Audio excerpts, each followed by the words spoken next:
Com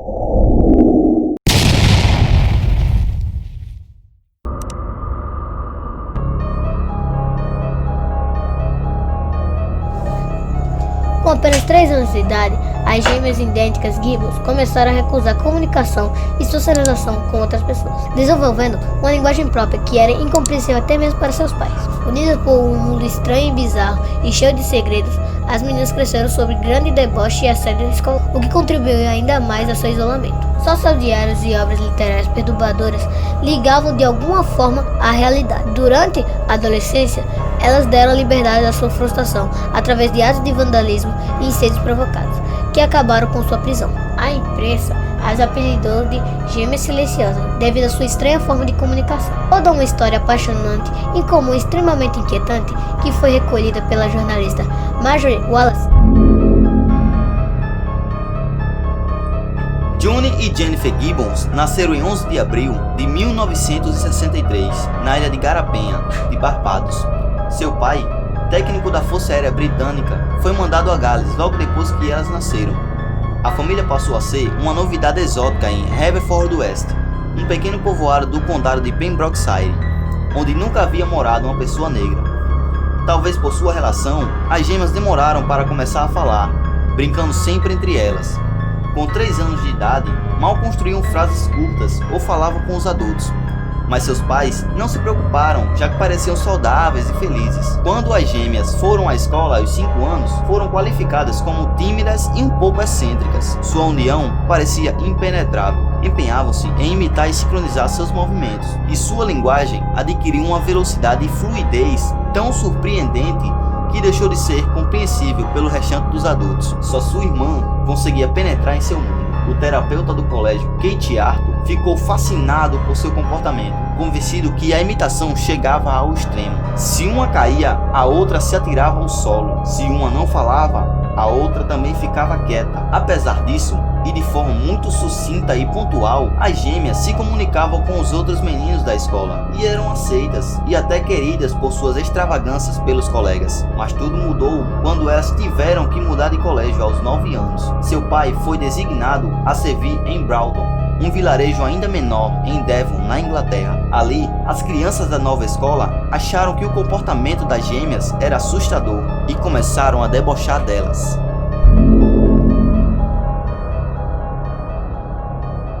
Elas eram as únicas meninas de cor do colégio.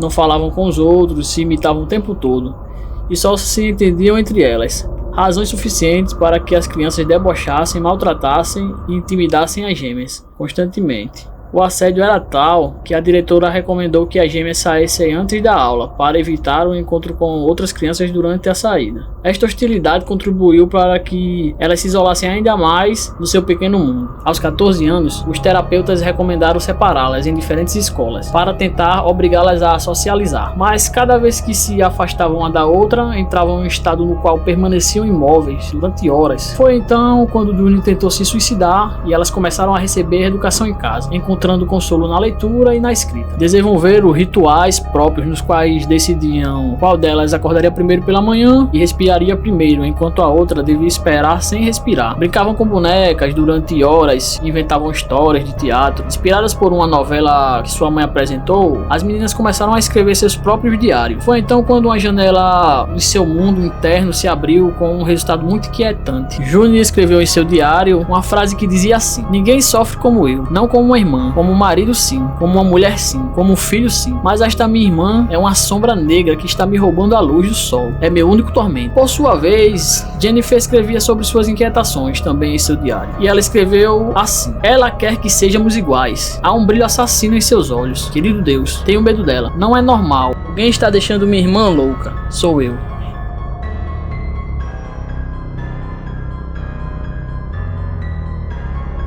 Animados por seu interesse literário, os pais inscreveram as meninas em 1979 em um curso de escrita criativa. Assim nasceram suas primeiras novelas. Todas as histórias aconteciam em Malibu, na Califórnia, uma terra que sua mente desenhava como exótica e romântica. No entanto, suas histórias falavam sobre jovens, violência, sexo e comportamentos criminosos. No livro de Johnny, viciado em Pepsi Cola, o garoto mais popular da classe é condenado a um reformatório, onde acaba sendo maltratado por um guarda. No de Jennifer, a boxeadora, um médico salva a vida de seu filho, matando o cão da família e transplantando seu coração. Ainda que o jovem se salve, o espírito do cão vive nele e cobra uma vingança sangrenta.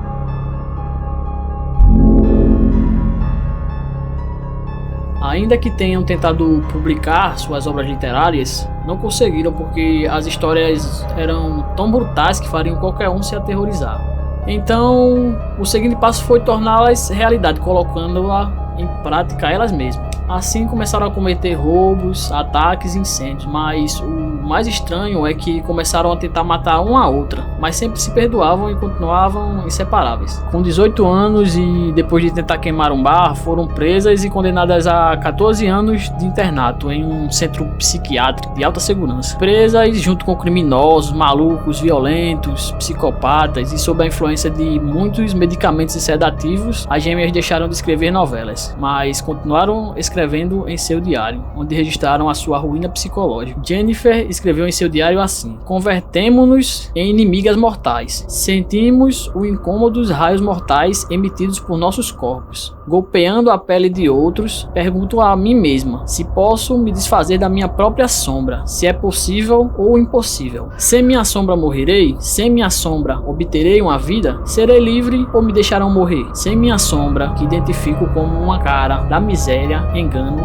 e do assassinato. Pouco a pouco desenvolveram um grande ódio entre si, se conversando entre elas de que nenhuma poderia ser normal e feliz enquanto a outra vivesse. Se estavam separadas, sentiam falta uma da outra, mas mal podiam se ver que começavam a se atacar violentamente, tentando se matar. Durante esses anos, começaram a falar com outros pacientes e enfermeiros e também com a jornalista Marjorie Wallace, que escreveu toda a sua história. Sua relação seguia sem solução, mesmo que durante as terapias falavam com certa tranquilidade. De repente, Jennifer, a irmã mais jovem, confessou o seguinte a Marjorie: Marjorie, vou ter que morrer. E quando a jornalista perguntou a ela por que isso, ela explicou: porque foi o que decidimos.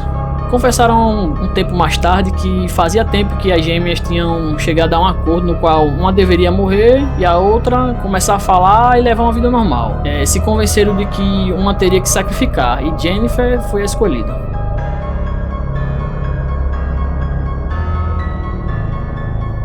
Em março de 1993, as gêmeas, depois de exames positivos, foram transportadas a um hospital de segurança mínima. As duas entraram rindo na ambulância, mas ao chegar ao destino, Jennifer estava morta. A autópsia revelou que não houve nenhum tipo de violência, nem lesões ou envenenamento. A morte aconteceu devido a uma miocardite aguda. June declarou que Jennifer tombou a cabeça sobre seu ombro, respirou e disse: "Por fim, estou livre." Foram suas últimas palavras. Alguns dias depois, durante a visita de Marjorie Wallace, June lhe disse: "Por fim, sou livre." Ao final, Jennifer deu sua vida por mim. Jennifer foi enterrada e June cumpriu sua promessa de viver normalmente. Hoje, fala com as pessoas, relaciona-se em comunidades e no ano 2000 foi diagnosticada sem nenhuma desordem psiquiátrica. A morte de Jennifer segue sendo um mistério e em sua lápide é possível ler o poema escrito por sua irmã: "Uma vez fomos duas, as duas éramos uma. Não somos mais duas, senão uma através da vida. Descanse em paz." Hoje, aos 57 anos, June ainda está viva e mora com seus pais no país de Gales, não sendo mais monitorada por médicos e se recusando a falar sobre sua vida.